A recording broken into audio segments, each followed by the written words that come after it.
আমরা সেদিনকে বলেছিলাম পশ্চিমবঙ্গ ওয়াকফ সম্পত্তি কত, তার শ্বেত প্রকাশ, তার তালিকা তুমি প্রকাশ করো, তার তালিকা প্রকাশ করে বলো এই পশ্চিমবঙ্গের ওয়াকফ সম্পত্তি কোথায় গেল।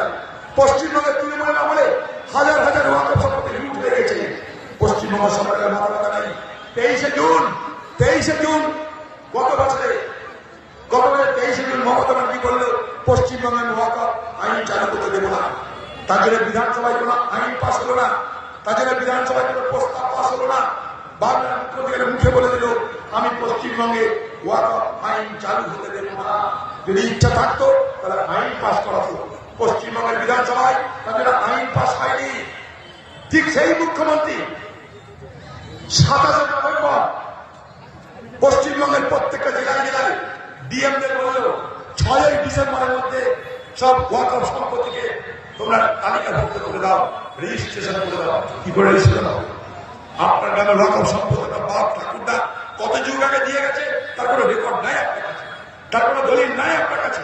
হঠাৎ করে মোদী বলছে 6 মাসের মধ্যে সব ডিজিটালি সমস্ত কিছু রেজিস্টার করে দাও। ক্ষমতা আছে? সম্ভব এটা? ক্ষমতার বাইরে এটা। কবে কোন দলিল কে দিয়ে গেছে তার উপর তো গ্রামের মানুষ রাখে না। কারণ গোটা গ্রাম জানে এটা ঈদগাহ, গোটা গ্রাম জানে এটা মসজিদ, গোটা গ্রাম জানে